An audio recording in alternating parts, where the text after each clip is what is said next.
ഈശോ മിശിഹായ്ക്കും സ്തുതിയായിരിക്കട്ടെ. പുൽക്കുട ഒരുക്കുന്നവർ എന്ന ഈ പ്രോഗ്രാമിലേക്ക് ഏവർക്കും ഹൃദ്യമായ സ്വാഗതം.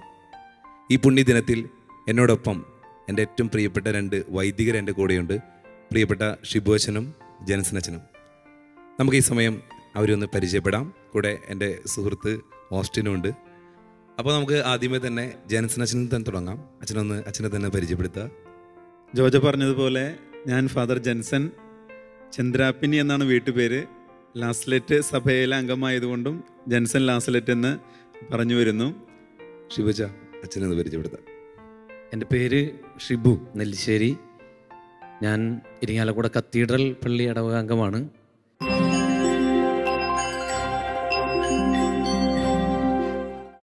ഇത്രയും വലിയൊരു കാര്യം നിങ്ങൾ പലപ്പോഴും വീട്ടിലൊക്കെ പറയാതെ അറിയിക്കാതെ ലാസ്റ്റ് അടുപ്പിച്ച് പറയിപ്പിച്ച് അങ്ങനെയൊക്കെ സോപ്പൊക്കെ ഇട്ട് അച്ഛൻ വേറെ കുറേ ട്രിക്കൊക്കെ ഉപയോഗിച്ചു. നിങ്ങളുടെ മോൾക്കാണെങ്കിൽ മോനാണെങ്കിൽ എന്നൊക്കെ പറഞ്ഞ് അങ്ങനെ നമ്മൾ പറഞ്ഞ് വീഴ്ത്തി. അച്ഛന് വല്യേച്ചിയെക്കുറിച്ചുള്ള ഓർമ്മകൾ അല്ലെങ്കിൽ വല്യേച്ചി പറഞ്ഞപ്പോൾ കേട്ടല്ലോ, എന്താണ് ചേച്ചിയെക്കുറിച്ച് പറയാനുള്ള കാര്യങ്ങൾ? ചേച്ചിയെക്കുറിച്ച് ഓർമ്മ എന്ന് പറഞ്ഞാൽ ഞാൻ പറഞ്ഞല്ലോ 6ാം ക്ലാസ്സിൽ പഠിക്കുമ്പോൾ അമ്മ മരിച്ചതാണ്. അപ്പോൾ ഞങ്ങൾ അന്ന് സെൻറ്റ് മേരീസ് സ്കൂളിൽ പഠിക്കണം. കുറേ വഴിയുണ്ട് സ്കൂളിൽ നിന്ന് വരാൻ. വീട്ടിൽ ആരുമില്ലാത്ത സാഹചര്യത്തിൽ ഞങ്ങൾ വർക്കുകൾ പങ്കുവെച്ചിട്ടാണ് വരാം. അന്ന് എനിക്ക് കിട്ടിയിരുന്ന വർക്ക് മിക്കവാറും ദിവസം വെള്ളം കോരുക, വിളക്കിൽ മണ്ണെണ്ണ ഒഴിക്കുക. ഈ 2 പണികളാണ് എനിക്കിത്. കിണർ ഭയങ്കര ആഴമുള്ളതാണ്. അപ്പോൾ ചേച്ചി കഞ്ഞിയും കറി വയ്ക്കുന്നു, അനിയത്തി മിറ്റടിക്കും, ഞാൻ വിളക്കിൽ മണ്ണെണ്ണ ഒഴിക്കണം, വെള്ളം കോരണം. അങ്ങനെയാണ്. അപ്പോൾ ചേച്ചിയാണ് ഞങ്ങളെ അമ്മയുടെ സ്ഥാനത്ത് നിന്ന് ശരിക്കും നോക്കിയിരിക്കണേ. എനിക്കാണെന്നുണ്ടെങ്കിൽ എല്ലാ വർഷവും പണ്ട് കുട്ടികൾക്കൊക്കെ ഈ ചൊറി വരുന്നൊരു പരിപാടി ഉണ്ടാവും. എനിക്ക് എല്ലാ വർഷവും ചൊറി. അപ്പോൾ ചേച്ചീനെ എനിക്ക് ഭയങ്കര ദേഷ്യമാണ്. കാരണം നമ്മളങ്ങനെ കൈയൊക്കെ കൂട്ടി പിടിച്ചിട്ട് ഇഞ്ച എന്ന് പറഞ്ഞ സാധനമുണ്ട്, അതിട്ടിട്ട് ഇങ്ങനെ ഉരക്കി ചോര വരുന്നവരെ ഉരയ്ക്കണം എന്നാണ് ഡോക്ടർ പറഞ്ഞു, വൈദ്യരുടെ നിർദ്ദേശം. അപ്പോൾ ഞാൻ ഒരുപാട് ഇടിക്കുകയൊക്കെ ചെയ്തിട്ടുണ്ട് ചേച്ചീനെ. എന്നാലും ഒരമ്മയുടെ സ്ഥാനത്ത് നിന്ന് അന്നൊക്കെ ചേച്ചി അന്ന് 8ാം ക്ലാസ്സിൽ പഠിക്കുന്നൊരു സഹായി. അപ്പോൾ അത്രയേ ഉള്ളുവെങ്കിലും എന്നെയും എൻ്റെ അനിയത്തിനെയും ഒരമ്മയുടെ സ്ഥാനത്ത് നിന്ന് 2 വർഷത്തോളം. പിന്നെയാണ് അപ്പൻ 2ാമത് കല്യാണം കഴിച്ച് പുതിയ അമ്മ വരുന്നത്. അതുവരെ ഞങ്ങളെ അമ്മയുടെ സ്ഥാനത്ത് നിന്ന് നോക്കിയതാണ്. അപ്പോൾ ചേച്ചിയുടെ പ്രത്യേകത, ചേച്ചി എപ്പോഴും പെട്ടെന്ന് എന്തെങ്കിലും പറയുമ്പോഴേക്കും കരയും. നമ്മൾ പണ്ടൊരു ഞാനൊരു സിനിമ കണ്ടത് ഓർക്കുന്നുണ്ട്, ഒരു KPS ലളിത. അപ്പം മോനോട് പറയണം, അവൾ കരഞ്ഞു എന്ന് പറയുമ്പോൾ, പെണ്ണ് കരഞ്ഞെന്ന് പറയുമ്പോൾ KPS ലളിത പറയും, ഞാനിപ്പോൾ കാണിച്ചു തരാൻ കരയുന്നത് എന്ന് പറഞ്ഞ് ജസ്റ്റ് ഒരു സെക്കൻഡ് കൊണ്ട് ഭയങ്കരമായിട്ട് അങ്ങനെ കരയും. അത് എനിക്ക് ചേച്ചീനെ ഓർമ്മ വരും. മിണ്ടി അടുത്ത വാക്കിന് ആൾ കരയും. ഇതെന്താണ് അവ ഷൂട്ട് ചെയ്താൽ പോയി ഇപ്പം കരഞ്ഞില്ല. 6ാം ക്ലാസ് മുതൽ ചേച്ചി കുളിപ്പിച്ച കാര്യം പറഞ്ഞു. ഈ കിഡ്നി കൊടുത്തതിന് ശേഷം നമ്മൾ ശരിക്കും നമ്മളെ കുഞ്ഞുനാൾ മുതൽ അമ്മ കുളിപ്പിച്ചിട്ടുണ്ടായിരിക്കും, പല പല കാര്യങ്ങൾ ചെയ്തു തന്നിരിക്കും. അപ്പോൾ ആ ഒരു കാലഘട്ടത്തിൽ നമുക്കറിയാം, നമ്മളൊരു പക്ഷേ അമ്മയുടെ അടുത്ത് പെരുമാറുന്ന കുറേ കാര്യങ്ങളുണ്ട്. കുഞ്ഞുനാളിൽ നമ്മുടെ സ്വാതന്ത്ര്യം ഉണ്ടല്ലോ.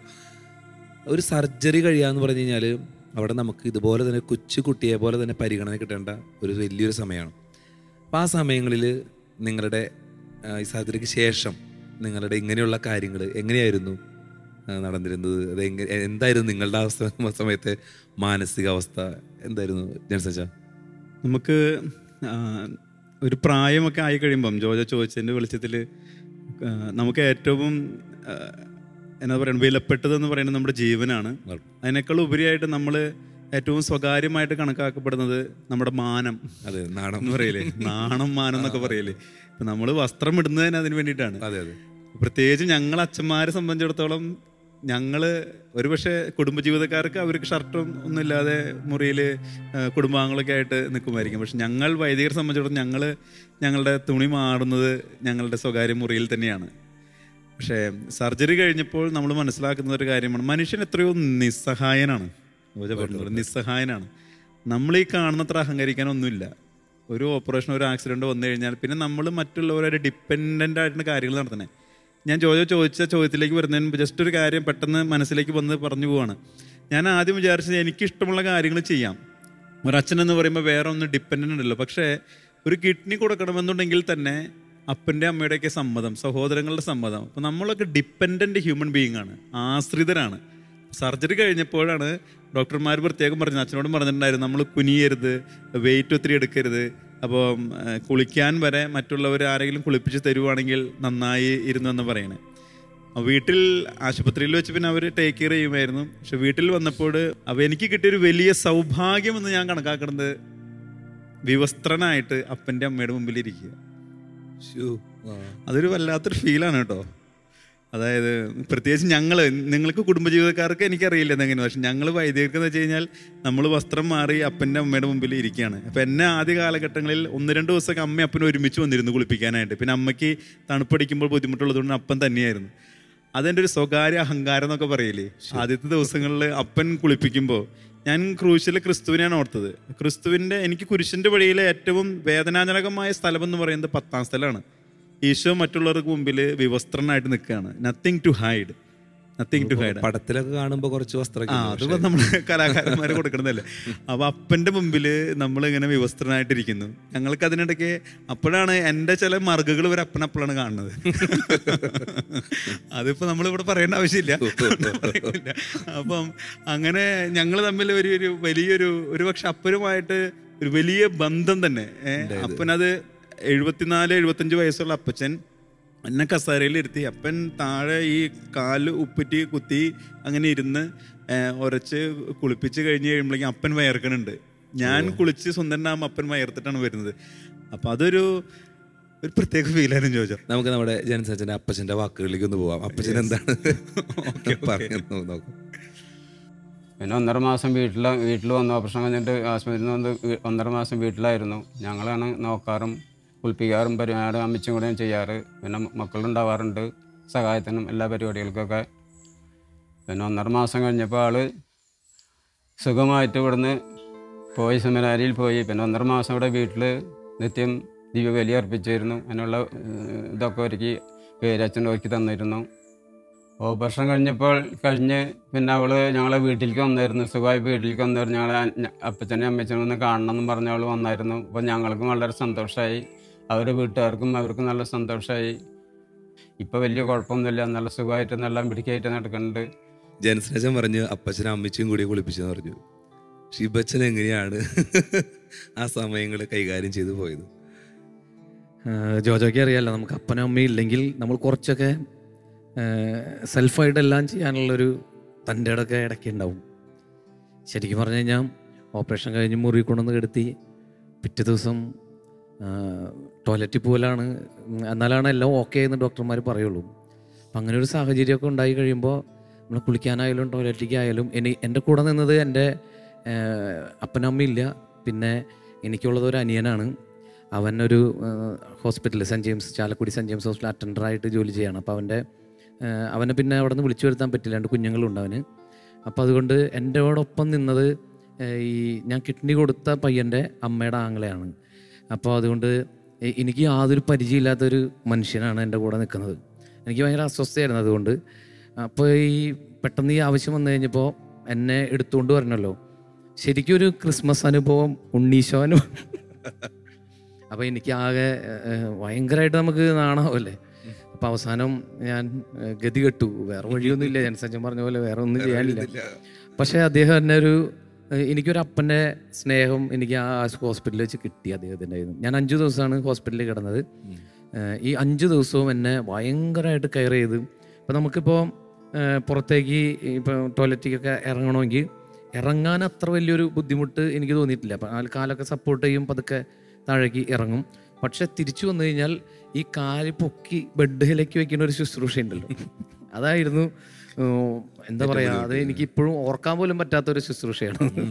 പക്ഷേ അദ്ദേഹം ഇങ്ങനെ പതുക്കെ വചനമൊക്കെ പറഞ്ഞ് ഇങ്ങനെ സമാധാനിപ്പിച്ച് കാലൊക്കെ കയറ്റി വെച്ച് തരുമായിരുന്നു. 5 ദിവസം കഴിഞ്ഞപ്പോൾ ഞാൻ നേരെ വീട്ടിലേക്ക് തന്നെയാണ് പോകുന്നത്. എൻ്റെ 2 പെങ്ങന്മാരും ഇങ്ങനെ ലോട്ടറി കിട്ടിയ പോലെയൊക്കെ ആയിരുന്നു. ലോട്ടറി കിട്ടിയെന്ന് പറഞ്ഞാൽ ഞാൻ പട്ടം കിട്ടിയ പിന്നെ ഞാൻ വീട്ടിൽ സത്യം പറഞ്ഞാൽ കിടന്നിട്ടില്ല. ഒരു ദിവസം കൊണ്ടാണ് എന്നോ കിടന്നിട്ടുള്ളൂ. പിന്നെ ഞാൻ വീട്ടിൽ ഞങ്ങൾ ഒരുമിച്ച് വൈകുന്നേരമൊക്കെ ചിലവഴിക്കാനായിട്ട് പറ്റിയിട്ടില്ല. അപ്പോൾ അവർ കുറച്ച് നാൾ ആങ്ങളെ തന്നെ ശുശ്രൂഷിക്കാൻ കിട്ടുന്ന ഒരു സാഹചര്യം. 2 പേരും ലീവ് എടുത്തു വീട്ടിൽ നിന്ന്, ഒരു കുടുംബസമേതം അവരെല്ലാവരും കൂടെ വീട്ടിലേക്ക് വന്ന് വീട്ടിലായിരുന്നു. പിന്നെ ഒരു 1.5 ഇല്ല, ഞാനൊരു 1.5 മാസത്തോളാണ് കഷ്ടി വീട്ടിലുണ്ടായിരുന്നത്. അത് കഴിഞ്ഞപ്പോൾ പിന്നെ ഞാൻ പള്ളിയിലേക്ക് തിരിച്ചു പോകുന്നു. അപ്പോൾ എൻ്റെ 2 പെങ്ങന്മാരും വളരെ കാര്യമായിട്ട് വീട്ടിൽ ചെന്നപ്പോൾ ഉള്ള അങ്ങനെ കുളികളും കാര്യം സ്വന്തമായിട്ട് ചെയ്തിരുന്നതോ? അതായത് വെള്ളമൊക്കെ അവർ ഒഴിച്ചു തരും. പിന്നെ കുനിയാൻ പറ്റാത്ത കാരണം കാലും കൈയൊക്കെ തേപ്പിക്കും. പിന്നെ തുടക്കേണ്ടൊക്കെ സമയമായി കഴിയുമ്പോൾ ഞാൻ അവരോട് പുറത്ത് പോകാൻ പറയും. Okay okay. അപ്പനും അമ്മയൊന്നും ഇല്ലല്ലോ. അപ്പം അതുകൊണ്ട് പെങ്ങന്മാർ അവർ തയ്യാറായിരുന്നു ശുശ്രൂഷയ്ക്ക്. പക്ഷേ ഞാനൊക്കെ ഒരു ഇതൊക്കെ പെട്ടെന്ന് എൻ്റെ തന്നെ പിക്കപ്പ് ആവാനായിട്ട് ശ്രമിച്ചു. കാരണം ജനസനത്തിനെ സംബന്ധിച്ച് സഭയായതുകൊണ്ട് അവിടെ ചെന്നാലും ആരെങ്കിലുമൊക്കെ ഹെൽപ്പിന് എപ്പോഴും ഒരു കൂട്ടായ്മയാണല്ലോ. ഞങ്ങളെ സംബന്ധിച്ച് ഞങ്ങൾ എപ്പോഴും ഒറ്റയ്ക്കാണ്. അപ്പോൾ അതുകൊണ്ട് തന്നെ പെട്ടെന്ന് തനിച്ച് എങ്ങനെ പിക്കപ്പ് ചെയ്യാം എന്നുള്ള ഇതിലാണ് ഞാൻ നോക്കിയത്. 1.5 മാസമായപ്പോഴേക്കും ഞാൻ പള്ളിയിലേക്ക് തിരിച്ചു പോന്നു. 2 മാസത്തേക്ക് ഞാൻ ഒരു പ്രത്യേക സാഹചര്യത്തിൽ മലയൊക്കെ കനകമലയിലേക്കൊക്കെ കയറാൻ തുടങ്ങി. 2 മാസത്തേക്ക് ഞാൻ മല കയറി. അപ്പോൾ ഇങ്ങനെ തോർത്തുകൊണ്ടൊക്കെ ഇങ്ങനെ വലിച്ച് ഇങ്ങനെ കെട്ടി. പിന്നെ അത് എൻ്റെ വിഷമമൊക്കെ ഉണ്ട്. ഒരാൾ ഒരു ബെൽറ്റ് തന്നു. ആ ബെൽറ്റ് ഇട്ട് വയറൊക്കെ ടൈറ്റ് ചെയ്ത് കെട്ടി ഞാൻ പയ്യെ ഇങ്ങനെ കയറും. ഇറങ്ങാനായിരുന്നു ഭയങ്കര ബുദ്ധിമുട്ടുണ്ടായിരുന്നത്. പക്ഷെ എന്നാലും അങ്ങനെ കുഴപ്പമില്ലാതൊക്കെ ഇങ്ങനെ. ആരുമില്ലാത്തവർക്ക് ദൈവം തുണാന്നൊക്കെ പറയണ പോലെ ചില സാഹചര്യങ്ങൾ നമ്മൾ തന്നെ അങ്ങോട്ട് പ്രയത്നിച്ചു തുടങ്ങുന്നു. ഇരിഞ്ഞാലക്കുട രൂപതയിലെ ഒരു തീർത്ഥാടന കേന്ദ്രമാണ് കനകമല കുരിശുമുടി. മലയാറ്റൂര് പലരും പോകാറുണ്ടെങ്കിലും അതിനേക്കാളും കുറച്ചുകൂടെ എനിക്ക് തോന്നിയിട്ടുണ്ട് ഞാൻ കയറിയപ്പോൾ ഭയങ്കര കുത്തനെ നിൽക്കുന്ന ഒരു മലയാണ്. അതൊരു മല കയറുന്നത് ഇത്തിരി ഭീകരമായ പരിപാടിയല്ലേ ജനസച്ച? തീർച്ചയായിട്ടും. സാധാരണ 3 മാസം കഴിഞ്ഞിട്ട് പതുക്കെ ട്രൈ ചെയ്ത് നോക്കാൻ പാടുള്ളൂ, 6 മാസം കഴിഞ്ഞിട്ട് ശരിക്കും കയറാൻ പാടുള്ളൂ എന്നൊക്കെയാണ് ഡോക്ടർമാർ തരുന്ന നിർദ്ദേശം. പക്ഷേ എനിക്കൊരു പ്രത്യേക സാഹചര്യം ഉണ്ട്. ഒരു ആക്സിഡൻറ്റ് പറ്റി. എൻ്റെ വളരെ അടുത്തൊരു സുഹൃത്തിൻ്റെ മകനാണ്. അപ്പോൾ അവൻ്റെ തലച്ചോറൊക്കെ ഡാമേജായി മരിച്ചു പോകുന്നുള്ളൊരു സ്ഥിതി വന്നു. അപ്പോൾ കിട്ടിയാലും ഇങ്ങനെ എന്താ പറയുക, കോമ സ്റ്റേറ്റിൽ അങ്ങനെ കിടക്കും. ചെന്നൈയിലുള്ള രാജേഷ് എന്ന് പറഞ്ഞ. അപ്പോൾ അദ്ദേഹത്തിൻ്റെ കരച്ചിൽ കണ്ടപ്പോൾ എൻ്റെ മോൻ പോവാണെന്ന് പറഞ്ഞിട്ടുള്ളൊരു വലിയൊരു കരച്ചിൽ. അപ്പോൾ ഞാൻ പറഞ്ഞു, ഇല്ല, ഒരിക്കലും ചേട്ടൻ്റെ മോൻ നഷ്ടപ്പെട്ടു പോവില്ല, അവന് പ്രതീക്ഷിക്കുന്നതിലും പെട്ടെന്ന് ജീവൻ വയ്ക്കും, ധൈര്യമായിട്ട് ഇരുന്നോളാൻ പറഞ്ഞു. അങ്ങനെ അവന് വേണ്ടിയാണ് ഞാൻ 2 മാസം എത്തിയപ്പോൾ ഞാൻ മല കയറിയത്. കർത്താവ് ശരിക്കും അതിന് ഉത്തരം തന്നു. ഓക്കെ, നമുക്ക് ഈ സമയം ഷീബ അച്ഛൻ്റെ കുഞ്ഞനീയത്തിലേക്ക് ഒന്ന് പോവാണ്. അവർക്ക് എന്താണ് പറയാനുള്ളത് കേട്ടു? ഓപ്പറേഷനൊക്കെ കഴിഞ്ഞ് വീട്ടിൽ വന്നിട്ട് അച്ഛന് ഭയങ്കര വേദനയും ബുദ്ധിമുട്ടൊക്കെ ആയിരുന്നു. അച്ഛൻ ഒത്തിരി വിഷമിച്ചിട്ടാണ് ആ ദിവസങ്ങളിലൊക്കെയും കഴിഞ്ഞിരുന്നത്. ഭക്ഷണം കഴിക്കാൻ പോലും ഇരിക്കാനൊക്കെയും ഒരാഴ്ചയോളം ബുദ്ധിമുട്ടായിരുന്നത്. കുനിഞ്ഞ് നിന്നിട്ടൊക്കെയാണ് ഭക്ഷണം വാരി കഴിച്ചിരുന്നത്. അതൊക്കെയും കാണുമ്പോൾ ഞങ്ങൾക്കൊക്കെ ഭയങ്കര വിഷമമായിരുന്നു. പിന്നീടുള്ള ദിവസങ്ങളിൽ അച്ഛൻ പതുക്കെ വേദനേനേക്കും തരണം ചെയ്ത് ആരോഗ്യത്തിലേക്ക് വന്നു. പിന്നെ അച്ഛനെ കാണാനായിട്ടൊക്കെയും അച്ഛൻ്റെ സുഹൃത്തുക്കളും ഇടവകയിൽ നിന്ന് ജനങ്ങളൊക്കെ വന്നിരുന്നു. അപ്പം അച്ഛൻ അതൊക്കെയും അങ്ങനെയൊക്കെ ആയപ്പോൾ അച്ഛന് ഭയങ്കര സന്തോഷമൊക്കെ ആയിരുന്നേ. 1.5 മാസമൊക്കെ കഴിഞ്ഞ് 2 മാസം തികയുന്നതിന് മുൻപ് അച്ഛൻ ഇടവകയിലേക്ക് തിരിച്ചു പോയി. അപ്പോൾ ഈ ദിവസങ്ങളിലൊക്കെയും അച്ഛൻ്റെ ദുഃഖത്തിലും വേദനയിലും വിഷമത്തിലൊക്കെ ഞങ്ങൾക്കും പങ്കുചേരാൻ പറ്റി. അച്ഛാ, ഈ ദിവസങ്ങളിലൊക്കെ തന്നെ ഇപ്പം സർജറി കഴിഞ്ഞന്ന് ഒരു പക്ഷേ പറ്റിയെന്ന് എനിക്കറിയില്ല, ഒരു വൈദികൻ എന്ന രീതിയിൽ വിശുദ്ധ കുർബാനയുമായിട്ടുള്ള ബന്ധം നിങ്ങൾ എങ്ങനെയാണ് ദിവസങ്ങളിൽ വിശുദ്ധ കുർബാനയുമായിട്ടുള്ള ആ ഒരു യാത്ര എന്തായിരുന്നു, എങ്ങനെയായിരുന്നു? ഞാൻ സർജറിക്ക് പോകുന്ന സമയത്ത് തന്നെ അന്ന് രാവിലെ വിശുദ്ധ ബലി അർപ്പിച്ചിട്ടാണ് പോകുന്നത്. എനിക്ക് തോന്നുന്നു ഷിബുച്ചനും അങ്ങനെ തന്നെ ആയിരിക്കും അല്ലേ? ബിക്കോസ് വിശുദ്ധ കുർബാന ഇപ്പോൾ ഓർക്കുന്നു ജോജോ, കൊറോണ കാലഘട്ടം വന്നപ്പോഴും അപ്പോഴാണ് പൗരോഹിത്യത്തിൻ്റെ മറ്റ് പലർക്കും വിശുദ്ധ കുർബാന ഇല്ലാതിരുന്നപ്പോഴും ഞങ്ങൾക്ക് കുർബാന ഉണ്ടായിരുന്നു. കുർബാന ഉണ്ടായിരുന്നു. അപ്പോൾ ഞങ്ങൾക്ക് അർപ്പിക്കാനുള്ളൊരു ഭാഗ്യം കിട്ടി. അപ്പോൾ എൻ്റെയൊക്കെ സർജറി നടക്കുന്നത് കൊറോണയുടെ ഒരു പീക്ക് ടൈമിങ്ങിൽ ഏകദേശം അവസാന സമയം കാലഘട്ടങ്ങളിലൊക്കെയാണ്. അപ്പം ആശുപത്രിയിൽ ബലിയർപ്പിച്ചിട്ടാണ് ഈശോയെ സ്വീകരിച്ചിട്ടാണ് സർജറിക്ക് പോകുന്നത്. പിന്നെ തിരിച്ച് നമ്മൾ ആ സർജറിക്ക് പോസ്റ്റ് ഓപ്പറേഷൻ വാർഡിൽ നിന്ന് OP-യിൽ നിന്ന് നമ്മുടെ മുറിയിലേക്ക് കൊണ്ടുവന്നാൽ അന്ന് എഴുന്നേറ്റ് ഒരുമാതിരി ഇരിക്കാവുന്ന ദിവസം തൊട്ടേ നമ്മൾ വീണ്ടും ബലിയർപ്പിച്ച് തുടങ്ങി. വീട്ടിലേക്ക് എത്തിയപ്പോൾ ജിയോജോ ചോദിച്ച ചോദ്യം ഒരു വലിയൊരു ചോദ്യം തന്നെയാണ്. എങ്ങനെയാണ് ഈ കുർബാന അർപ്പിക്കുന്നത്? അച്ഛനങ്ങനെ കുർബാന അർപ്പിക്കാനിരിക്കാൻ സാധിക്കുമോ? അപ്പോൾ നമുക്ക് സാധാരണഗതിയിൽ ഇടവപ്പള്ളിയിലാണ് കുർബാന അർപ്പിക്കുക, അല്ലെങ്കിൽ ദേവാലയത്തിലാണ്, ആശ്രമ ദേവാലയം ആശ്രമ ദേവാലയത്തിലാണ്. അപ്പം ഞങ്ങൾക്ക് വീടുകളിൽ ബലിയർപ്പിക്കണമെന്നുണ്ടെങ്കിൽ തീർച്ചയായിട്ടും രൂപതാധ്യക്ഷൻ്റെ അനുവാദം വേണം. അപ്പം എനിക്ക് ആ അനുവാദം പോളിപിതാവ് തന്നിരുന്നു, അച്ഛനും തന്നു കാണും, അല്ലാതെ അത് അർപ്പിക്കാനായിട്ട് പറ്റില്ല. അപ്പം ശരിക്കും പറഞ്ഞു കഴിഞ്ഞാൽ നമ്മുടെ വീട്ടിൽ തന്നെ ഈശോ പിറക്കുന്നൊരു അവസരം വരുന്നത്. ആ ദിവസങ്ങളിൽ അപ്പനും അമ്മയും, എൻ്റെ വീട്ടിലൊക്കെ എന്നെ ശുശ്രൂഷിച്ചിരുന്നത് പെങ്ങന്മാർ 2 പേര് ടേൺ എടുത്തിട്ടാണ് ശുശ്രൂഷിച്ചിരുന്നത്. അപ്പം അപ്പനും അമ്മയും ഉണ്ടായിരുന്നു. അപ്പം ആരാണുള്ളത് നമ്മൾ കസേരയിൽ കൊണ്ടുവന്ന് ഇരുത്തി തക്സ്യം പൂജാ പുസ്തകങ്ങളൊക്കെ ഉണ്ട്. അവിടെ വീട്ടിലെ രൂപക്കൂട്ട് താഴെ ഇരുന്ന് ബലിയർപ്പിച്ചിട്ടുണ്ട്. അപ്പം അതൊരു വലിയ അനുഭവം തന്നെയാണ്. ഈ സർജറിക്ക് പോയന്ന് വിശുദ്ധ ബലി അർപ്പിച്ചു. സർജറി അന്ന് തന്നെ കഴിഞ്ഞിട്ടുള്ളൂ. അപ്പൊ പിന്നത്തെ ദിവസം ഏതെങ്കിലും ദിവസം മുടക്കം വന്നിരുന്നോ അച്ഛന്? മുടക്കം, തീർച്ചയായിട്ടും മുടക്കം. അതായത് സർജറിക്ക് പോയി പിറ്റേ ദിവസം നമ്മൾ ഒരു ദിവസം 2 ദിവസം ഒരു ദിവസം ഫുള്ള് ഒബ്സർവേഷൻ വാർഡിൽ കിടത്തിയിട്ടാണ്. അപ്പൊ നമുക്ക് ബലിയർപ്പിക്കാനായിട്ട് പറ്റില്ല. ആ ഒരു മുടക്കം മാത്രമേ എനിക്ക് വന്നിട്ടുള്ളൂ. ഷിബുച്ച എന്തായിരുന്നു ഷിബുച്ചന്റെ? എനിക്ക് പോസ്റ്റ് ഓഫീസിൽ തന്നെ TV വെച്ച് തന്നിരുന്നു. നമുക്ക് ഭയങ്കര പെയിൻ ആണല്ലോ. അപ്പോൾ പെയിൻ കില്ലർ തരാൻ പറ്റില്ല, ഇതൊക്കെ സഹിക്കേണ്ട വരും എന്ന് പറഞ്ഞു. ഒരു കിഡ്നി ഉള്ളൂ, ഇനി അതും കൂടി പോകുമെന്ന് പറഞ്ഞിട്ട് പെയിൻ കില്ലർ തരുന്നില്ല. അപ്പോൾ പകരം വേദന മറക്കാൻ വേണ്ടിയിട്ട് TV ഓണാക്കി തരുന്നത്. അപ്പം ഞാൻ ഈ നഴ്സിനോട് പറഞ്ഞു, ഇന്ന് എനിക്ക് വിശുദ്ധ കുർബാന അർപ്പിക്കാൻ പറ്റിയിട്ടില്ല, അതുകൊണ്ട് TV-യിൽ എനിക്ക് ഒരു വിശുദ്ധ കുർബാന വെച്ച് തരാൻ പറഞ്ഞു. അങ്ങനെ ഒരു ലാറ്റിൻ മാസമാണ് അന്ന് എനിക്ക് വെച്ച് തന്നത്. അപ്പം ഞാൻ അതിൻ്റെ ഒപ്പം അന്നത്തെ കുർബാന ആ വിശുദ്ധ കുർബാനയുടെ ഒപ്പം അർപ്പിക്കുകയാണ് ചെയ്തത്. പിറ്റേ ദിവസം എഴുന്നേറ്റിരിക്കാനൊന്നും നമുക്ക് പറ്റിയില്ലെങ്കിലും എന്നെ സഹായിക്കാൻ നിന്നത് ഒരു കപ്പ്യാരായിരുന്നു. ഒരു പള്ളിയിലൊരു കപ്പ്യാരാണ്, എറണാകുളം രൂപതയിലൊരു പള്ളിയിലാണ്. അപ്പോൾ അദ്ദേഹം വളരെയധികം സഹായിച്ചു. അങ്ങനെ ടേബിളൊക്കെ അടുപ്പിച്ചിട്ട് തന്ന്, എനിക്ക് പുസ്തകമൊക്കെ പിടിച്ച് തന്ന് അഡ്ജസ്റ്റ് ചെയ്ത്. എനിക്ക് അദ്ദേഹത്തെ നന്നായിട്ട് അറിയാം. അദ്ദേഹം കപ്പ്യാര് മാത്രമല്ല, ഒരു വചനപ്രഘോഷകനാണ്. അദ്ദേഹം അങ്ങനെ നമ്മളിങ്ങനെ ഇതെൻ്റെ ശരീരമാകുന്നു, ഇത് വാങ്ങി ഭക്ഷിക്കൂ എന്ന് പറഞ്ഞ് ഇങ്ങനെ അധികമൊന്നും പൊക്കാൻ പറ്റില്ല. അങ്ങനെ കുറച്ച് പൊക്കുമ്പോഴേക്കും ഇദ്ദേഹം മുട്ടുകുത്തി നിന്നിട്ട് എൻ്റെ കർത്താവേ എൻ്റെ ദൈവമേ, എൻ്റെ കർത്താവേ എൻ്റെ ദൈവമേ, എൻ്റെ ദൈവമേ, എൻ്റെ കർത്താവ്, അങ്ങനെ 3 പ്രാവശ്യം പറയും. അത് ഞാൻ ഇപ്പം എൻ്റെ കുർബാനയിലേക്ക് അങ്ങോട്ട് അഡോപ്റ്റ് ചെയ്തു. അപ്പം ഞാനിപ്പോൾ തിരുശരീരം ഉയർത്തി കഴിഞ്ഞാൽ 3 പ്രാവശ്യം അത് എൻ്റെ കർത്താവ് എൻ്റെ ദൈവമേ എന്ന് പറഞ്ഞിട്ടാണ് ഞാനത് താഴ്ത്തുള്ളൂ. എനിക്ക് അദ്ദേഹത്തിൽ നിന്ന് കിട്ടിയ ആ ഓപ്പറേഷൻ കഴിഞ്ഞ ദിവസങ്ങളിൽ കിട്ടിയ വളരെ വിലപ്പെട്ട ഒരു സമ്പത്തായിട്ട് ഞാൻ ആ പ്രാർത്ഥനയെ കരുതാണ്. തോമസ് ലീഗ വിളിച്ച വിളിയാണ്, പക്ഷേ നമുക്ക് ഉള്ളു തുറന്ന് വിളിക്കാൻ പറ്റി അന്ന് തുടങ്ങിയിട്ട്. അങ്ങനെ ഒരു മെച്ചം വിശുദ്ധ കുർബാനയിൽ കുറച്ചും കൂടി ഒരു ആത്മാർത്ഥതയിലേക്ക് കടന്നു വരാനായിട്ട് മുമ്പുണ്ടായിരുന്നു. എന്നാൽ കുറച്ചുകൂടി ഒരു തീക്ഷ്ണതയിലേക്ക്, കർത്താവിനെ വിളിക്കാനുള്ള ഒരു തീക്ഷ്ണതയിലേക്ക് എനിക്ക് വരാം. കാര്യം കിഡ്നിയൊക്കെ കൊടുത്തു. പക്ഷെ ഞാനൊരു കാര്യം കേട്ടെ, ഈ ജീവനിൽ കൊതിയുള്ളതാണെന്ന് എനിക്കറിയില്ല. സ്വന്തം പെങ്ങളോട് പറഞ്ഞു, എന്നെ കാണാൻ വരുമ്പോൾ RT-PCR എടുത്തിട്ട് നീ വന്നാ പോയി പറഞ്ഞു. എന്താണത്? അച്ഛന് നല്ല പേടിയുണ്ടായിരുന്നോ? അത് കാരണമുണ്ട് ജോജോ. എന്താ കാരണം എന്ന് വെച്ച് കഴിഞ്ഞാൽ, എൻ്റെ സർജറി നടക്കുന്നത് ഞാൻ നേരത്തെ സൂചിപ്പിച്ചു കൊറോണയുടെ കാലഘട്ടത്തിലാണ്. പിന്നീട് എന്നോട് ഡോക്ടർമാർ നിർദ്ദേശിച്ച ഒരു കാര്യം ഉണ്ടായിരുന്നു, അച്ഛാ കൊറോണ വരാതെ എങ്ങനെയെങ്കിലും നോക്കണം, സംഗതി ശരിയൊക്കെയാണ്. അതുകൊണ്ട് സന്ദർശകർ ആരും പാടില്ല. ഇനി ആരും വീട്ടിലേക്ക് വന്നാലും ഇനി അച്ഛൻ്റെ ഉത്തരവാദിത്തമാണ്. അവർക്ക് ഇൻഫെക്ഷൻ ഇല്ല, അച്ഛൻ ഇൻഫെക്റ്റഡ് ആവരുത്. ബിക്കോസ് ആദ്യ ദിവസങ്ങളിൽ ഇൻഫെക്റ്റഡ് ആയി കഴിഞ്ഞാൽ വലിയ ഒരു പിന്നീട് അത് ബുദ്ധിമുട്ടിലേക്ക് പോകുമെന്ന് പറയും. അതുകൊണ്ട് പറഞ്ഞു, അല്ലാണ്ട് ജീവനില് കൊതിയും പേടിയുണ്ടായി. ജീവൻ എല്ലാവർക്കും വിലയുള്ളത് കൊണ്ടല്ലേ നമ്മൾ ജീവൻ വില കൊടുക്കുന്നത്. പേടിയേക്കാൾ ഉപരിയായിട്ട് ഏറ്റവും വലിയ നമ്മളത് കൊടുക്കാൻ കാരണം എന്തുകൊണ്ടാണ്? ആ വ്യക്തി ജീവിക്കണം, അതിലൂടെ ഞാൻ മരിക്കണം എന്നല്ല, ഞാനും ജീവിക്കണം എന്നുള്ള രീതിയിൽ. നമുക്ക് ആ പെങ്ങളിലേക്ക് ഒന്ന് പോവാം.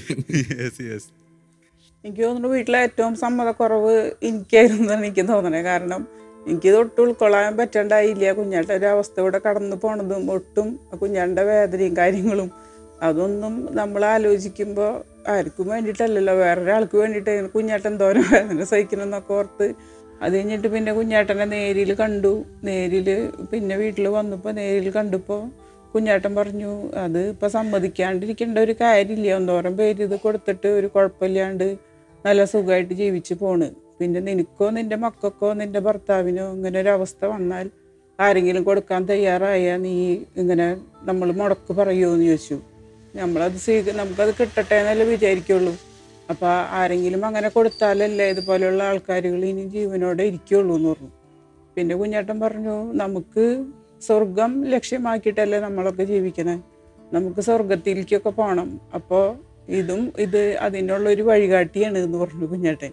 പിന്നെ സർജറി കഴിഞ്ഞ് വീട്ടിൽ വന്നു. അന്ന് കൊറോണ സമയമാണ്, വിസിറ്റേഴ്സിനെ ആരും അനുവദിക്കില്ല. അപ്പോൾ ഞങ്ങൾ പുറത്ത് വന്ന് നിന്ന് കുഞ്ഞാടിനെ ജസ്റ്റ് ഒന്ന് വീടിൻ്റെ പുറത്ത് നിന്ന് അകത്തേക്കൊന്നും കയറാണ്ട് ഫസ്റ്റ് കണ്ടുപോയി. അത് കഴിഞ്ഞ് ചേച്ചിയാണ് കുഞ്ഞാടിനെ നോക്കാനൊക്കെ വീട്ടിൽ വന്ന് നിന്നത്. ചേച്ചി 1 മാസം നിന്നു. പിന്നെ ചേച്ചിക്ക് കുട്ടികൾക്ക് സ്കൂളിലൊക്കെ പോകേണ്ട ഒരു ഇതൊക്കെ ആയപ്പോൾ അവൾ തിരിച്ചു പോയി. ഞാനാണ് പിന്നെ ബാക്കിയുള്ള ദിവസങ്ങളൊക്കെ വന്ന് നിന്നത്. അതും കൊറോണ ടെസ്റ്റൊക്കെ ചെയ്തിട്ടേ എന്നോട് അകത്തേക്ക് കയറാൻ പറ്റുള്ളൂ എന്ന് പറഞ്ഞ് ഒക്കെ ചെയ്ത് അങ്ങനെ വന്ന് കുഞ്ഞാട്ടൻ പോണ വരെ പിന്നെ കുഞ്ഞാൻ്റെ കൂടെ വീട്ടിലുണ്ടായിരുന്നു. അച്ഛാ, ഈ ഈ പ്രൊസീജിയറുകൾ കുറേ ഉണ്ടല്ലേ ഇതിനകത്ത്. അപ്പോൾ ഈ പോലീസ് സ്റ്റേഷൻ, ഇപ്പം നേരത്തെ പറഞ്ഞ അപ്പൻ അമ്മ ഒപ്പിടണം കാര്യങ്ങൾ പറഞ്ഞു, പിന്നെ നമ്മുടെ അധികാരികളുടെ ഒപ്പുകൾ വേണമെന്നുണ്ടല്ലേ. അപ്പോൾ പോലീസ് സ്റ്റേഷനിൽ അതെന്താണ് അതിൻ്റെ പ്രൊസീജിയർ എന്താണ്? സത്യം പറഞ്ഞാൽ എനിക്കത് ശരിക്കും നല്ല ഓർമ്മയിലില്ല. നമ്മുടെ അടുത്ത് സ്വന്തം ഇഷ്ടത്താലാണോ കൊടുക്കണത്, അതായത് ഏറ്റവും ഒരു വൃത്തികെട്ടാന്ന് വിശേഷിപ്പിക്കാൻ പറ്റുന്ന ഒരു ബിസിനസ് മേഖലയായിട്ടാണ് ഈ ഓർഗൻ ഡൊണേഷനെ കാണുന്നത്. ഉറപ്പായിട്ടും. അപ്പോൾ നമ്മളിത് ചെയ്യുന്നത് സ്വന്തം ഇഷ്ടത്താലാണോ, ദാനം ചെയ്യുന്നതാണോ, അതോ നമ്മൾ എന്തെങ്കിലും പ്രതിഫലം വാങ്ങിയിട്ട് കൊടുക്കുന്നതാണോ എന്ന് അറിയാൻ വേണ്ടിയിട്ടുള്ളതാണ് മെയിനായിട്ടും ഈ എന്താ പറയുക ഈ പ്രൊസീജിയറും കാര്യങ്ങളൊക്കെ വരുന്നത്. അപ്പോൾ അവർ നമ്മളോട് ഇങ്ങനെ ജസ്റ്റ് നമ്മുടെ ഇടവക്കാരനാണ്, ഇവരെ സാമ്പത്തിക സ്ഥിതി എന്താണ്, നമുക്ക് എന്താണ്, അതിന് വല്ല മെച്ചമുണ്ടോ, അങ്ങനെയുള്ള കാര്യങ്ങളൊക്കെയാണ് മെയിനായിട്ട് ചോദിക്കുന്നത്. അതിനൊക്കെ വേണ്ടിയിട്ടാണ് തോന്നുന്നു പോലീസുകാരെ വരുന്നത്. പിന്നെ വീട്ടുകാരുടെ കൺസെന്റ് കിട്ടിയാലാണ് നമുക്കിത് കൊടുക്കാൻ പാടുള്ളൂ എന്നൊരു നിയമമൊക്കെ ഉണ്ടെന്ന് തോന്നുന്നു. അപ്പം അത് വെച്ചിട്ടാണ് ഈ വീട്ടുകാരെയൊക്കെ കൊണ്ടുവന്ന് ഒപ്പിടിപ്പിക്കുന്നത്. ഇതിൻ്റെ പ്രൊസീജിയറും ഈ കാര്യങ്ങളൊക്കെ കേട്ടിട്ടുണ്ട് ഞാൻ. പക്ഷെ അതൊക്കെ വലിയ ഇത് ശരിക്കും ഒരു ബിസിനസ് തന്നെയാണ്. നല്ല രീതിയിൽ ഡോക്ടറെ കാണാനൊക്കെ ചെന്നിരിക്കുന്ന സമയത്തേ നമ്മളാണ് കിഡ്നി പേഷ്യൻ്റ് എന്ന് വിചാരിച്ചിട്ട് ഈ ഏജന്റുമാർ വന്നിട്ട് നമ്മളോട് സംസാരിക്കും. ഒരു 15 കിട്ടിയാൽ തരാട്ടാ, അങ്ങനെയൊക്കെ ഉണ്ട്. അപ്പോഴാണ് നമുക്കത് മനസ്സിലായത് ഇത്രയും എന്താ പറയാ വലിയൊരു ബിസിനസ് മേഖല, കുറെ ആൾക്കാർ ഇതിന്റെ പുറകെ ഒരു ബിസിനസ് മേഖലയായിട്ട് ഇത് കണ്ട് ഇങ്ങനെ പോകുന്നുണ്ട്. അപ്പൊ അതിന്റെ ഇടയിലാണ് നമ്മൾ ഇങ്ങനെ ചെല്ലുന്നത്. അപ്പൊ മിക്കവാറും ഈ ഡോണർമാരൊക്കെ എങ്ങനെയെങ്കിലും ഔട്ടാക്കും എന്നൊക്കെയാണ് പറയുന്നത്. കാരണം കമ്മീഷനും അങ്ങനെയുള്ള കാര്യങ്ങളൊക്കെ ഉണ്ടാവുമല്ലോ. അപ്പോൾ അങ്ങനെയുള്ള കുറച്ച് കാര്യങ്ങൾ. ഓക്കെ, നമുക്ക് ഈ സമയം കുഞ്ഞനീയത്തിലേക്ക് ഒന്ന് പോവാണ്. അവർക്ക് എന്താണ് പറയാനുള്ളത് കേട്ടു. കുഞ്ഞാട്ട ഒരു ദിവസം വൈകിട്ട് ഫോൺ വിളിച്ചിട്ടാണ് പറയുന്നത്, ഞാനിങ്ങനെ കിഡ്നി ഡൊണേറ്റ് ചെയ്യാൻ തീരുമാനിച്ചു. നമ്മുടെ ഇടവകയിൽ തന്നെ പെട്ട ഒരു കുട്ടിയാണ്, ഭയങ്കര പാവപ്പെട്ട വീട്ടിലെ കൊച്ചാണ്, അവർക്ക് ഭയങ്കര ബുദ്ധിമുട്ടാണ്, അവരുടെ ഇതൊക്കെ ഓക്കെ ആവണമെങ്കിൽ ഞാൻ കൊടുക്കാൻ തന്നെ തീരുമാനിക്കുകയാണെന്ന് പറഞ്ഞു. സ്വാഭാവികമായിട്ട് അത് കേട്ടപ്പോൾ ഭയങ്കര വിഷമമായി. ആദ്യമൊക്കെ ഇങ്ങനെ സമ്മതിക്കാൻ ഭയങ്കര ബുദ്ധിമുട്ട് വന്നു. അപ്പോൾ നമ്മുടെ വീട്ടിലോ നിനക്കോ നിൻ്റെ മോൾക്കോ മകനോ ഒക്കെ വരണമെന്നുണ്ടെങ്കിൽ ഞാൻ തന്നതുകൊണ്ട് നിങ്ങൾക്ക് സ്വീകരിക്കാണ്ടിരിക്കാൻ പറ്റില്ലല്ലോ. അപ്പം അത് കാരണം കൊണ്ട് നിങ്ങളൊക്കെ അത് സമ്മതിച്ച് പറ്റൂ, സന്തോഷപൂർവ്വം സമ്മതിക്കണം എന്ന് പറഞ്ഞു. പിന്നെ കുഞ്ഞാട്ട ഇങ്ങനെ ഒരു വാക്ക് ചോദിച്ചു, ഞാൻ എന്തായാലും ക്രിസ്തുവിന് വേണ്ടി മുറിയപ്പെടാൻ തയ്യാറായിട്ട് ഇറങ്ങിയതാണ്. എൻ്റെ ജീവിതം പൂർണ്ണമാവണമെങ്കിൽ ഞാൻ എൻ്റെ ഈ തീരുമാനമൊക്കെ നടപ്പിലാക്കണം എന്ന് പറഞ്ഞു. അതിൽ കുഞ്ഞാട്ടൻ്റെ ഒരു ഉറച്ച തീരുമാനമാണ് പിന്നെയും കണ്ടത്. കൊറോണ സമയമായതുകൊണ്ട് ഇവരുടെ സർജറിയൊക്കെ കഴിഞ്ഞിട്ട് നമുക്ക് മീറ്റ് ചെയ്യാനൊന്നും പറ്റിയില്ല. അവിടെ കുഞ്ഞാട്ടൻ്റെ തന്നെ സെമിനാരിയിൽ അച്ഛന്മാർ തന്നെയാണ് കുഞ്ഞാട്ടനെ നോക്കിയിരുന്നത്. അത് കഴിഞ്ഞ് ഡിസ്ചാർജായി നമ്മുടെ വീട്ടിലേക്കാണ് കൊണ്ടുവന്നത്. അപ്പോഴും കൊറോണ സമയമായതുകൊണ്ട് ആർക്കും സന്ദർശനമൊന്നും ഇല്ലായിരുന്നു. ഞാനും അപ്പച്ചനും അമ്മച്ചിയും കുഞ്ഞാട്ടനും മാത്രമായിരുന്നു വീട്ടിൽ. ആ ദിവസങ്ങളിൽ ചേട്ടനെ നന്നായി ശുശ്രൂഷിക്കാനൊക്കെ പറ്റി. ഈ എല്ലാ അമ്മമാരോടും കിഡ്നി കൊടുത്ത എല്ലാവരും ചോദിച്ചൊരു ചോദ്യമാണ്, അതായത് നിങ്ങളുടെ മക്കൾക്ക് വന്നാൽ എന്ത് ചെയ്യുന്നു? ഇതിങ്ങനെ ആരെങ്കിലും പഠിപ്പിച്ചു വിട്ട ഒരു പരിപാടിയാണ്. എന്താണ് ശുഭച്ച? അത് ഇവരെയൊക്കെ വീഴ്ത്താനായിട്ട് നമുക്ക് സെന്റിമെന്റ്സിലൂടെ മാത്രമേ പറ്റുള്ളൂ. അപ്പോൾ അതുകൊണ്ട് ഇവരുടെ ഹൃദയത്തിലേക്ക് ഒരു തീക്കനൽ ഇട്ട് കൊടുത്താൽ പിന്നെ ഇവര് മിണ്ടില്ല. അത് അതിന് വേറൊരു വശം കൂടി ഉണ്ട്. നമ്മളോടുള്ള സ്വാർത്ഥത പോലെ തന്നെ അവരുടെ മക്കൾ എന്നുള്ള സ്വാർത്ഥതയ്ക്ക് വരുമ്പോൾ ഉറപ്പായിട്ട് സമ്മതിക്കാതിരിക്കാൻ പറ്റില്ല. നമുക്കറിയാം ഒത്തിരിയേറെ പ്രൊസീജിയർ ഉണ്ട്, പല ലാഭങ്ങളുണ്ട്, പല പല പരിപാടികൾ നടക്കുന്ന വലിയൊരു ഒരു കച്ചവട മേഖല തന്നെയാണിത്. ജെൻസനച്ചൻ്റെ ചേട്ടനും ഭാര്യയുണ്ട്. ചേട്ടൻ പുറത്താണ്.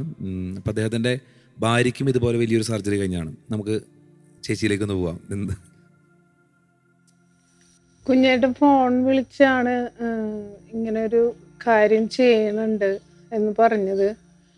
എന്താ മറുപടി പറയേണ്ടതെന്ന് എനിക്കറിയില്ലായിരുന്നു. ഭയങ്കര സങ്കടം തോന്നി. പിന്നെ ഞാനും ഒരു സർജറി കഴിഞ്ഞിട്ടുള്ള ആളായതുകൊണ്ട് അതിന് ശേഷം ഉണ്ടാകുന്ന ബുദ്ധിമുട്ടുകൾ ഒത്തിരി വിഷമം തോന്നി. എങ്ങനെ കുഞ്ഞേട്ടൻ അത്രയും നാൾ ഒരാളുടെ സഹായം ഇല്ലാതെ അത്രയും നാൾ പോവുക എന്നുള്ളത് ഭയങ്കര, നമ്മളെ ഇത്രയും വലുതായ ഒരാളെ സംബന്ധിച്ച് ഭയങ്കര വിഷമം തോന്നുന്ന ഒരു കാര്യമായിരുന്നു. അപ്പോൾ അത് അത്രയും നാൾ കുഞ്ഞേട്ടൻ എങ്ങനെ ചെലവഴിക്കും, അതൊക്കെ ഓർത്തപ്പോൾ ഭയങ്കര വിഷമം തോന്നി. പക്ഷേ നല്ലൊരു കാര്യത്തിന് വേണ്ടി ആയതുകൊണ്ട് പ്രാർത്ഥിക്കാമെന്ന് മാത്രമേ പറഞ്ഞുള്ളൂ. ചേട്ടൻ ഗൾഫിലായതുകൊണ്ട് ചേട്ടൻ്റെ സ്ഥാനത്ത് ചേച്ചിയോടാണ് പറയണേ. ചേട്ടനോട് വിളിച്ചെല്ലാം പറഞ്ഞിട്ടുണ്ട് എന്ന് പറഞ്ഞു. ചേട്ടൻ വിളിച്ചപ്പോഴും വളരെ സങ്കടമായിരുന്നു. പിന്നെ ഒരു നല്ല കാര്യത്തിന് വേണ്ടിയിട്ടാണല്ലോ, നന്നായിരിക്കട്ടെ, പ്രാർത്ഥിക്കാം എന്ന് പറഞ്ഞു. നമ്മുടെ ചേട്ടനും ചേച്ചിയെ കുറിച്ച് എന്താണ്? ചേട്ടൻ വർഷങ്ങളായിട്ട് വിദേശത്താണ്. ഇപ്പം നിങ്ങൾ ശ്രദ്ധിച്ചോ എന്ന് അറിഞ്ഞൂടാ, എനിക്ക് ഒരു ചേട്ടൻ 2 അനിയത്തിമാരാണുള്ളത്. പക്ഷേ എൻ്റെ ചേട്ടൻ്റെ ഭാര്യയാണ് ലിസ്നി ചേച്ചി. പ്രായം കൊണ്ട് എന്നേലും ഇളയതാണെന്നുണ്ടെങ്കിലും നമുക്കറിയാലോ നമ്മുടെ പദവികൾ എന്ന് പറയുന്നത്. പക്ഷെ ചേച്ചി എന്നെ കുഞ്ഞേട്ടൻ തന്നെയാണ് വിളിക്കണേ. ഞാൻ കുഞ്ഞേട്ടൻ, ചേട്ടനായതുകൊണ്ട് വലിയേട്ടൻ. പെങ്ങന്മാര് വിളിച്ചതാണ്. അപ്പം ചേട്ടൻ വിദേശത്തായതുകൊണ്ട് പിന്നെ ചേട്ടൻ്റെ സ്ഥാനം എന്ന് പറയുന്നത് ചേച്ചിക്കാണ്. ചേട്ടൻ്റെ നാട്ടിൽ വരാൻ പറ്റാത്തൊരവസ്ഥ. അപ്പം ചേച്ചിക്ക് ഹാർട്ടിൻ്റെ ഒരു സർജറി കഴിഞ്ഞിട്ടുണ്ട്. അപ്പം അതിനെക്കുറിച്ചാണ് ചേച്ചി സൂചിപ്പിക്കുന്നത്. അപ്പം ആ ഒരു വിഷമവും കാര്യങ്ങളൊക്കെ ചേച്ചിക്ക് അറിയാം എന്ന് പറയുന്നത്.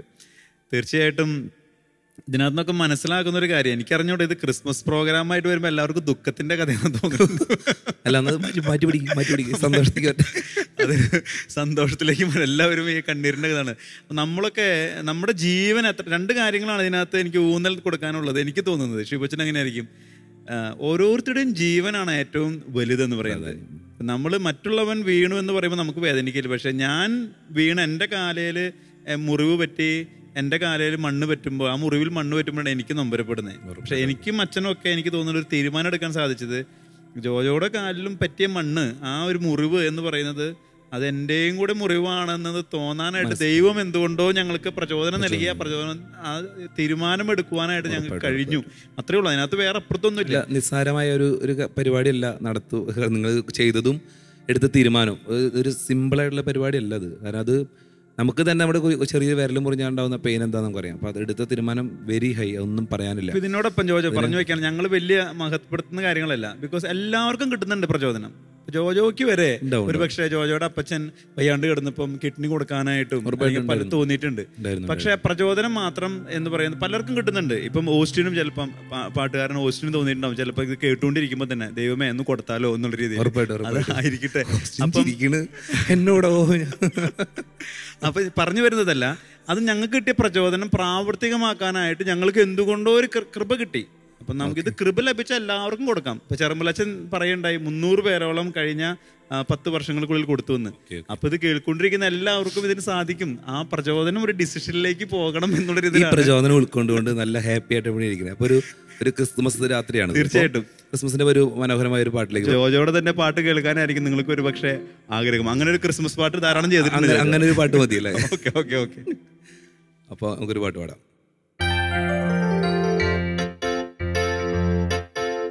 മണ്ണിൽ ഇതാ ഇതാ സ്വർഗം ഇറങ്ങി വന്നിതാ, മണ്ണിൽ ഇതാ ഇതാ സ്വർഗം ഇറങ്ങി വന്നിതാ, മാലോകരെല്ലാം പാടിടുന്ന നേരം, മാനത്തു മിന്നിടുന്ന താരകങ്ങളെല്ലാം, മാലോകരെല്ലാം പാടിടുന്ന നേരം, മാനത്തു മിന്നിടുന്ന താരകങ്ങളെല്ലാം ചേർന്ന് പാടിയതാ, മേരിതൻ സുതനെ വാഴ്ത്തിടുന്നിതാ, ചേർന്ന് പാടിയതാ, മേരിതൻ സുതനെ വാഴ്ത്തിടുന്നിതാ. ഓ ഓ ഗ്ലോറി ഗ്ലോറി, ഓ ഓ ഗ്ലോറി ഗ്ലോറി, ഓ ഓ ഗ്ലോറി ഗ്ലോറി, ഓ ഓ ഗ്ലോറി ഗ്ലോറി. അമ്മമാരുടെ ഭാഗത്തു നിന്നാണ് കൂടുതൽ നമ്മളോട് ഭയങ്കര സ്നേഹം ഉണ്ടാവുക. അപ്പോൾ നമ്മളിങ്ങനെ സ്റ്റെപ്പ് ഇങ്ങനെ വെക്കുമ്പോൾ ജനങ്ങളുടെ ഭാഗത്തു നിന്ന് ഇങ്ങനെ കേൾക്കുമായിരുന്നു. അപ്പം ഞങ്ങൾക്ക് അച്ഛന്മാർക്ക്, എനിക്കും ഷിബുച്ചനൊക്കെ എന്ന് പറഞ്ഞാൽ ഒരു കുഞ്ഞുണ്ടായൊരു ഉറപ്പായിട്ടും ഞങ്ങൾ തമ്മിൽ രക്തബന്ധമില്ലെങ്കിലും എപ്പോഴും ഞാൻ പറയും ഞങ്ങൾ തമ്മിലുള്ള കിഡ്നി ബന്ധം, വൃക്കബന്ധം രക്തബന്ധത്തിന് തുല്യം. സൂക്ഷിച്ച് എന്റെ കിഡ്നിക്ക് ഒന്നും പറ്റാൻ പാടില്ല. എനിക്ക് എന്തെങ്കിലും പറ്റിയാലും കുഴപ്പമില്ല, എന്റെ കിഡ്നിക്കൊന്നും, അത് അച്ഛന്റെ കിഡ്നി.